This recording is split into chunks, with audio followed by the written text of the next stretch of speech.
आज हम स्टार्ट करेंगे chemical equilibrium. Chemical equilibrium basically basis on the basis of chemical reaction और equilibrium. Equilibrium topic हम आपको आगे समझाएंगे। सबसे पहले हम टाइप्स ऑफ रिएक्शन पे डिस्कस करेंगे। Types of reaction types of reaction types of reaction में रिएक्शन होती है on the basis of heat. पहले पढ़ेंगे हम, दो प्रकार की होती है। सबसे पहले हम पढ़ेंगे on the basis of heat. On the basis of heat on the basis of heat में सबसे पहले पढ़ने जा रहे हैं एक्सोथर्मिक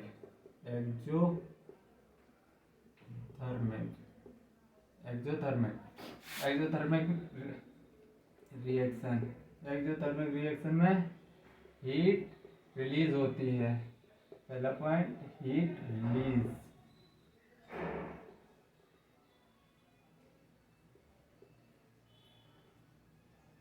रिलीज मतलब delta H enthalpy negative. Delta H negative. अब किसी भी एनर्जी को लिखने के लिए heat of product minus reactant होता है। Heat of product minus reactant. तो डेल्टा एच नेगेटिव मतलब लेस देन जीरो। तो delta H P minus H R. Heat of product कम है मतलब कि प्रोडक्ट ज़्यादा स्टेबल। अगर एनर्जी ऑफ प्रोडक्ट ज़्यादा कम है तो प्रोडक्ट स्टेबल होगा। तो प्रोडक्ट इज मोर स्टेबल। अब इसका ग्राफ देखेंगे हम। Energy versus reaction progress. तो इसके ग्राफ प्रोडक्ट की एनर्जी इसमें कम है, प्रोडक्ट की एनर्जी कम है तो कुछ ग्राफ यूं आएगा। Reactant product,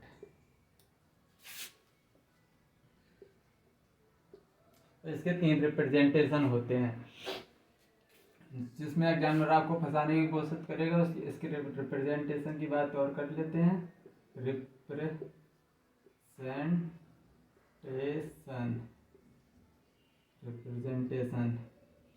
representation reactant, energy release हो रही, reactant product plus x joule. ये इसका पहला रिप्रेजेंटेशन होता है। दूसरा representation x energy release, x minus product. Delta H reaction simply देगा, डेल्टा एच नेगेटिव बोल देगा रिएक्टेंट से प्रोडक्ट, और direct delta H less than zero या नेगेटिव कुछ भी बोल देगा। तो ये सब एक्सोथर्मिक रिएक्शन है।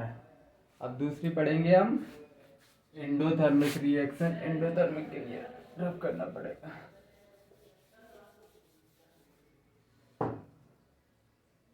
B, endothermic reaction.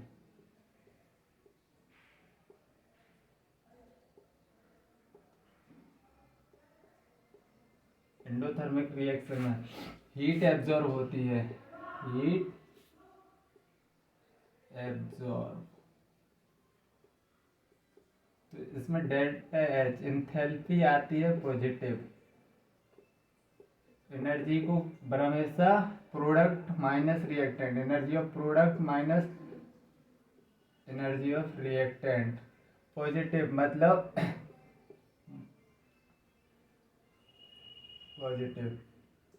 Heat of product, heat of reactant. अब अभी एनर्जी प्रोडक्ट की ज़्यादा है। प्रोडक्ट अगर एनर्जी ज़्यादा होती है तो प्रोडक्ट लेस स्टेबल। जिसकी एनर्जी ज़्यादा वो अनस्टेबल होता है, जिसकी स्टेबिलिटी उसकी कम होती है। जिसकी एनर्जी ज़्यादा उसकी स्टेबिलिटी कम। तो product is product is less stable. इसका ग्राफ कुछ आएगा, energy versus reaction progress.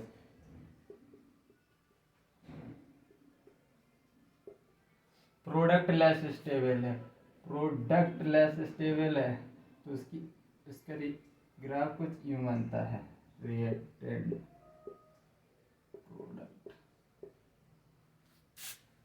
Energy इसमें प्रोडक्ट की ज़्यादा है, इसमें तो मतलब लेस स्टेबल।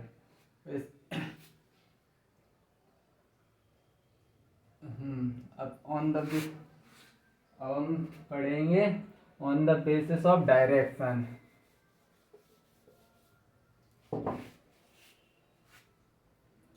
नहीं, एक्सोथर्मिक का रिप्रेजेंटेशन, एंडोथर्मिक का भी रिप्रेजेंटेशन रह गया। एंडोथर्मिक रिप्रेजेंटेशन,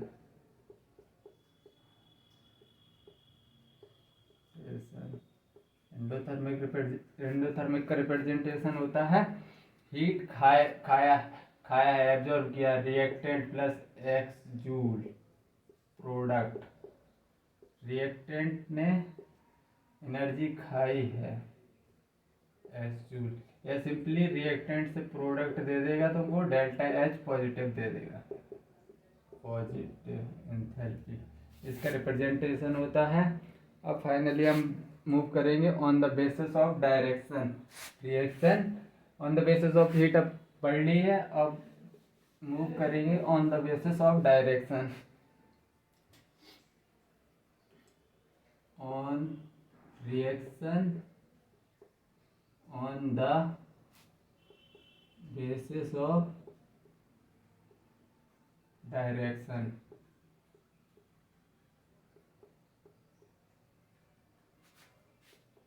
तो on reaction on the basis of direction दो प्रकार की होती है। फर्स्ट होती है रिवर्सिबल,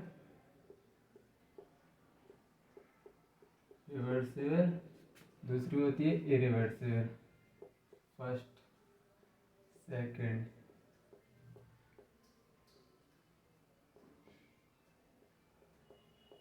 रिवर्सिबल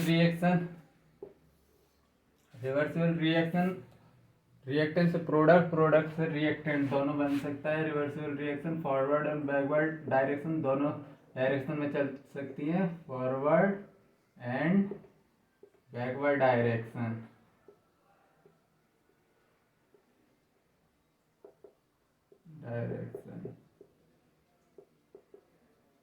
इरिवर्सिबल रिएक्शन सिर्फ एक direction, only forward direction, forward direction. Reversible reaction का को इस तरह साइन दो एरो से डिनोट करेंगे। रिएक्टेंट से प्रोडक्ट, इसमें सिंपली रिएक्टेंट सिंगल एरो से, रिएक्टेंट से प्रोडक्ट। रिवर्सिबल रिएक्शन कराने के लिए हमको ओपन वेसल यूज करेंगे हम। इरिवर्सिबल के लिए ओपन वेसल। और रिवर्सिबल रिएक्शन में क्लोज वेसल होना जरूरी है। क्लोज वेसल तभी वो बैकवर्ड डायरेक्शन में शिफ्ट होगी, क्लोज वेसल।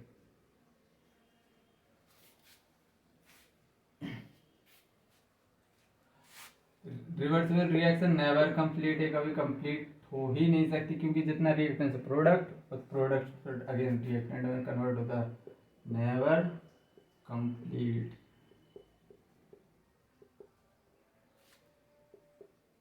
में कंप्लीट हो सकती है इरिवर्सिबल रिएक्शन में कंप्लीट। रिवर्सिबल रिएक्शन में अटेन इक्विलिब्रियम। अब इक्विलिब्रियम मैं तुमको तुरंत ही डिस्कस करूंगा, अभी अच्छे तरह समझ में आना, सिर्फ लाइन छाप लो। में नहीं, अटेन इक्विलिब्रियम।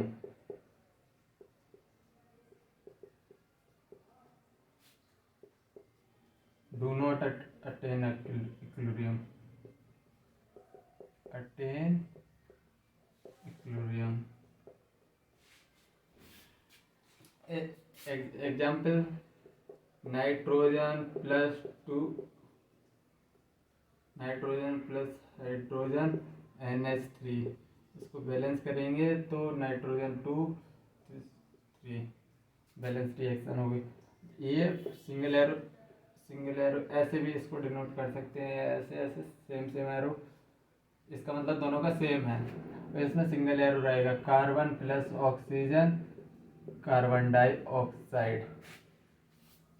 अब इक्विलिब्रियम और रिवर्सल रिएक्शन हो चुकी हैं। हम डिस्कस करेंगे ये सब इक्विलिब्रियम,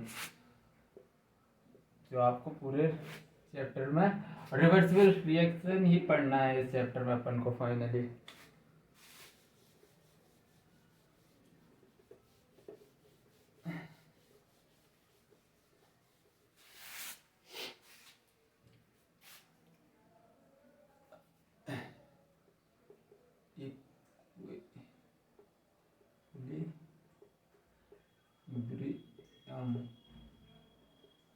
इक्विलिब्रियम,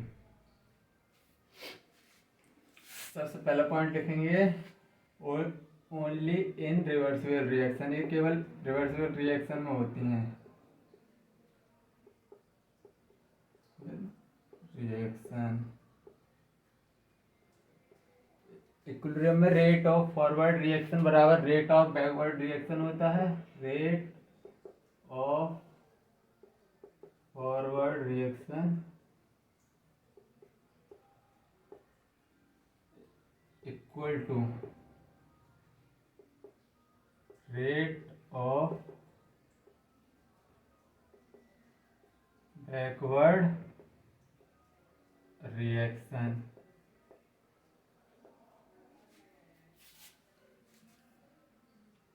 थर्ड पॉइंट हम इसमें लिखेंगे ग्राफ नहीं, थर्ड पॉइंट अब इसका मतलब रेट ऑफ चेंजिंग। अब इस लाइन को अच्छी तरह से तुमको समझा दे रहा हूं। Rate of changing reactant into product is equal to rate of changing product into reactant।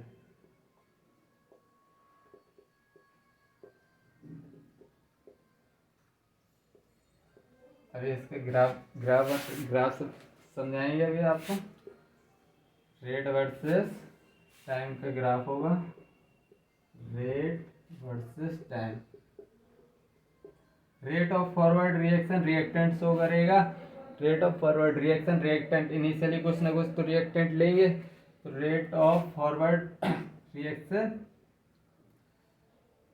Simply reactant कम होगा कम होता चला जाएगा।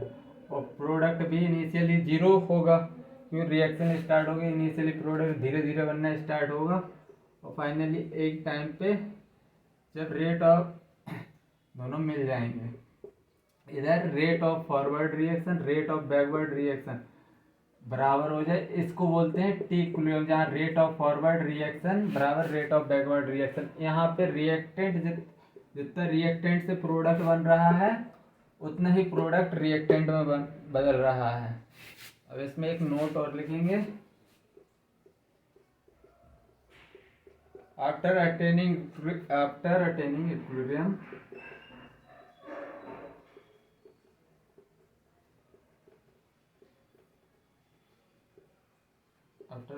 equilibrium all measurable quantity become constant,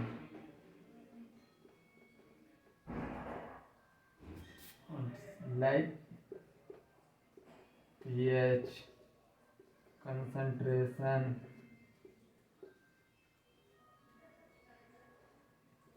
etcetera.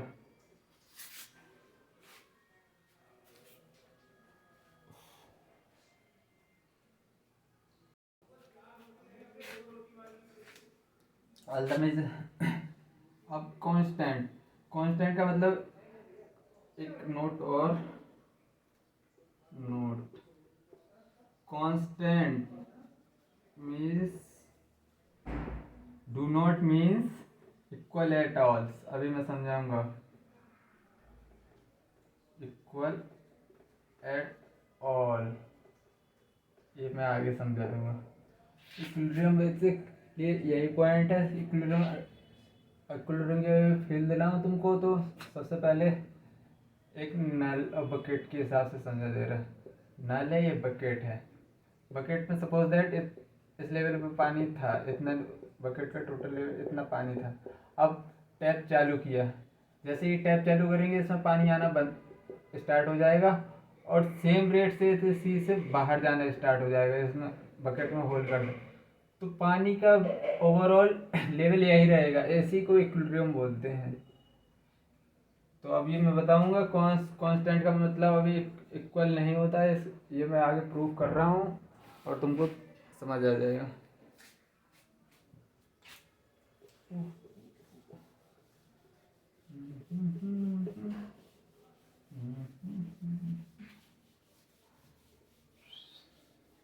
Example मैं तुमको समझाने जा रहा हूँ। कांस्टेंट का मतलब मोस्टली बच्चे सोच लेते हैं कि इक्वल, लेकिन ऐसा बिल्कुल नहीं है। Constant means do not means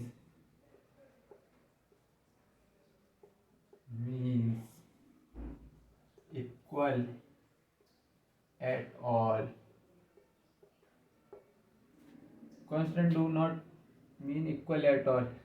सबसे पहले हम इसको समझेंगे। ए से बी, टी बराबर 0 पे इसके मोल थे 10 मोल, प्रोडक्ट 0। टी बराबर 2 पे 8 मोल बचे, 8 मोल 2 मोल प्रोडक्ट बन गया। 8 से 10 होगा तो 2 मोल प्रोडक्ट में कन्वर्ट हो जाएगा। टी बराबर 3 सेकेंड में 6 मोल बचे, तो यहाँ पे 4 मोल हो जाएंगे प्रोडक्ट में। टी बराबर 4 सेकेंड में 6 मोल बचे, फिर 4 मोल। टी बराबर 5 सेकेंड में फिर 6 मोल बचे, 4 मोल। अभी तुम देखो इधर 6 मोल 6 मोल 4 मोल 6 मोल 4 मोल, फाइनली टी बराबर 3 पर इक्विलिब्रियम आ चुका है। टी इक्विलिब्रियम आ चुका है। अब बदल नहीं रही है कंसंट्रेशन। मोल है, वॉल्यूम बराबर 1 लीटर ले लो तो कंसंट्रेशन बेसिस पे इधर से कंसंट्रेशन बदल नहीं रही है।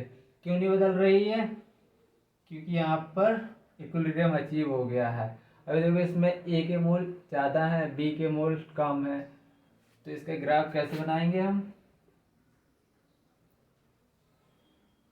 Concentration versus time. Concentration 2 4 6 8 10,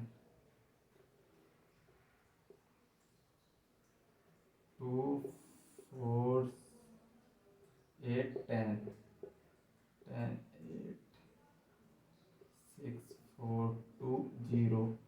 time बराबर 1 second 2 second 3 second 4 second 5 second. Initially A के 10 मोल थे। इक्विलिब्रियम कितने मोल पे आया? 6 मोल पे। कितने टाइम में? 3 सेकेंड पे। 3 सेकेंड पे आया इक्विलिब्रियम। फाइनली ये घटता गया इक्विलिब्रियम आ गया, कांस्टेंट हो गया। अब बी इनिशियली 0 था और फिर इक्विलिब्रियम कितने पे? 3 सेकेंड में 4 मोल, 3 सेकेंड पे 4 मोल। अब इसमें देखो ये ए की कंसंट्रेशन है, ए की, ये बी की। फाइनली इसमें ए की कंसंट्रेशन ज़्यादा है इक्विलिब्रियम पे, तो इसका मतलब ये बिल्कुल नहीं है कि कांस्टेंट मीन्स इक्वल। इक्विलिब्रियम पे कंसंट्रेशन ज़्यादा भी हो सकती, कम भी हो सकती, इक्वल भी हो सकती। तो अभी दूसरा केस करा दे रहा। अभी ए से प्रोडक्ट बनेगा बी, इनिशियली 10 मोल्स थे, 0 मोल, फिर बचे 8 मोल, 2 मोल, 4 मोल, 6 मोल, टी बराबर 0 पे, टी बराबर 2, टी बराबर 3 सेकंड पे, टी बराबर 4 से सेकंड पे, फिर बचे 4 मोल, 6 मोल, टी बराबर 5 पे, 4 मोल, 6 मोल। अब इधर कंसंट्रेशन बदल नहीं रही है, मोल है तो वॉल्यूम 1 लीटर ले लो तो कंसंट्रेशन मोलैरिटी बराबर एन अपॉन बी होता है। वॉल्यूम 1 रख देंगे तो मोलैरिटी कंसंट्रेशन की टर्म में, इसलिए ऐसे ग्राफ बन रहा। तो फाइनली अपन को टी बराबर 3 सेकंड पे इक्विलिब्रियम मिल गया। इसमें कंसंट्रेशन अब बी की ज़्यादा जा रही है, तो इसका ग्राफ कैसे बनाएंगे? अभी बनाते हैं, कंसंट्रेशन वर्सेस टाइम।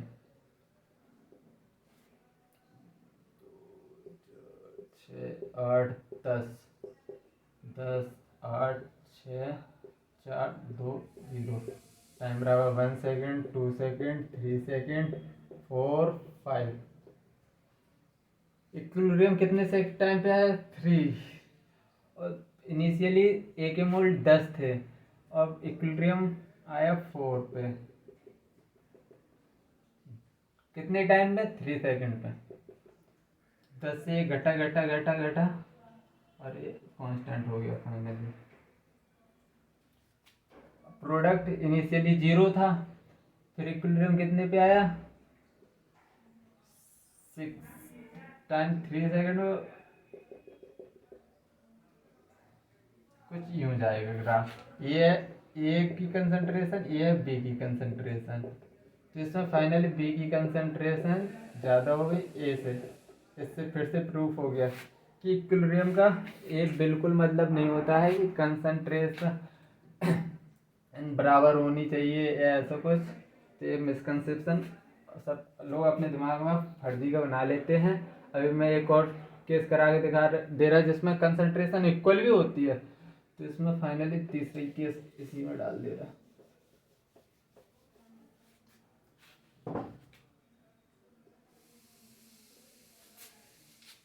ए से बी, इनिशियली 10 मोल्स थे, टाइम बराबर 0 पे, टाइम बराबर 2 पे 0, फिर बचे 8 मोल, 2 मोल बन गए, टी बराबर 3 पे। और ऐसा भी नहीं है कि टाइम 3 पे ही ऐसा कुछ लाए, इक्विलिब्रियम लाए 5 मोल, बस मैं तो ले रहा हूँ ऐसे अपने मन से।